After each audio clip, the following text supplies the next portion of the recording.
오늘은 많은 분들이 가장 궁금해하시는 주제, 2026년 미국 경기는 어디로 가고 있고 연준은 어떤 선택을 하게 될 것인가에 대해 이야기해 보겠습니다. 요즘 주변에서 이런 말들 많이 들으시죠? 미국 경기는 아직 괜찮은 것 아니야? 금리는 안 내린다더니 왜 갑자기 인하 얘기가 나와? 달러는 계속 강세일까 아니면 방향이 바뀔까? 특히 미국에 살면서 집 모기지, 차 할부, 투자 계좌, 그리고 달러 자산을 동시에 관리하시는 교포분들 입장에서는 이 흐름을 잘못 읽으면 생활 자체가 흔들릴 수 있습니다. 그래서 오늘은 뉴스 헤드라인이 아니라 미국 경제의 구조와 정책 흐름을 기준으로 차분히 정리해 보겠습니다. 먼저 결론부터 말씀드리면 2026년 미국 경제는 붕괴가 아니라 완만한 둔화 국면에 들어갈 가능성이 큽니다. 문제는 이 둔화가 숫자로는 잘 안 보인다는 점이에요. GDP가 갑자기 마이너스로 무너지는 것도 아니고 실업률이 폭등하는 것도 아닙니다. 대신 이런 현상이 나타납니다.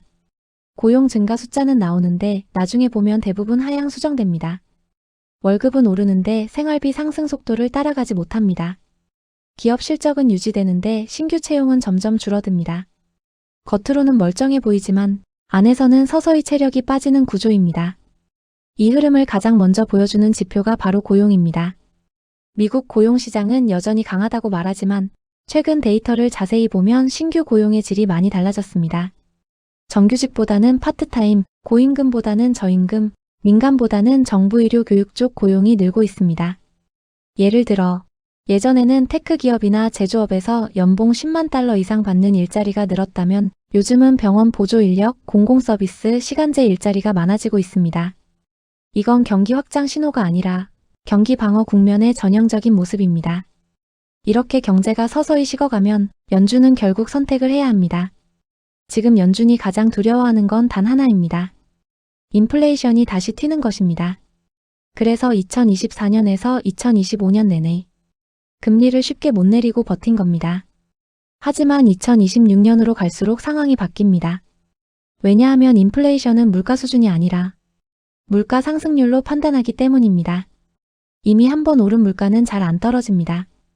하지만 작년에 5% 올랐던 물가가 올해 2%만 오른다면 연준 입장에서는 안정입니다. 여기에 중요한 변수 하나가 더 있습니다. 바로 미국의 정책 환경입니다. 이민 정책, 관세 정책, 그리고 정부 지출 구조 변화는 모두 단기적으로는 경제를 둔화시키는 방향입니다. 이민자가 줄어들면 노동 공급도 줄지만 동시에 소비도 줄어듭니다. 실제로 과거 데이터를 보면 이민자 유입이 급감했던 시기에는 미국 내 전체 소비가 둔화되고 임금 상승도 생각보다 빠르지 않았습니다. 즉, 이민자 줄이면 임금 오르고 인플레 온다는 단순 공식은 현실에서는 잘 작동하지 않았습니다. 이런 상황이 되면 연준은 어떻게 움직일까요? 많은 분들이 차기 연준 의장이 누가 되느냐에 집중하시는데 사실 더 중요한 건 경제 환경입니다. 경기가 둔화되고 인플레이션 압력이 낮아지고 고용이 약해지면 연준은 누가 의장이든 완화적인 방향으로 갈 수밖에 없습니다. 정치 때문에 금리를 내리는 것처럼 보일 수 있지만 실제로는 이미 내려야 하는 환경이 만들어진 뒤일 가능성이 큽니다. 여기서 교포분들께 특히 중요한 포인트가 있습니다. 미국에서는 기준금리보다 10년물 국채금리가 훨씬 중요합니다. 모기지 금리, 회사채 금리, 상업용 부동산 대출 금리, 전부 장기 금리에 연동됩니다. 만약 연준이 기준금리를 내리는데도 장기 금리가 안 내려가면 실물 경제는 오히려 더 힘들어질 수 있습니다. 그래서 연준은 금리를 내리는 것보다 시장 금리가 자연스럽게 내려갈 명분을 만드는데 더 신경을 씁니다. 그 명분이 바로 경기 둔화와 물가 안정입니다. 이 흐름을 종합하면 2026년에는 다음과 같은 그림이 나올 가능성이 높습니다. 미국 경기는 급락하지 않지만 분명히 식어 있고 연준은 금리를 여러 번 크게 내리기보다는 지속적인 완화 신호를 주는 방향을 택할 가능성이 큽니다. 그 과정에서 달러는 지금처럼 강세를 유지하기 어렵습니다. 이미 달러 강세 요인은 시장의 상당 부분 반영돼 있습니다.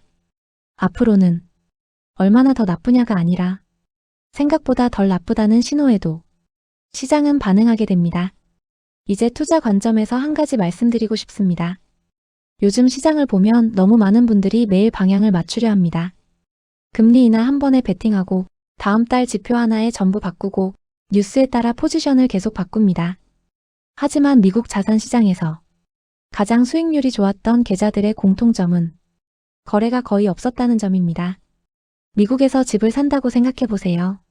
매주 집값 오르내린다고 사고팔고 하지는 않잖아요. 자산도 마찬가지입니다. 2026년은 큰 방향을 잡는 해이지 매일 정답을 맞히는 해가 아닙니다. 미국 경기는 완만히 둔화되고 연준은 결국 완화 쪽으로 움직일 가능성이 높고 달러는 지금보다 부담이 줄어드는 방향으로 갈 가능성이 큽니다.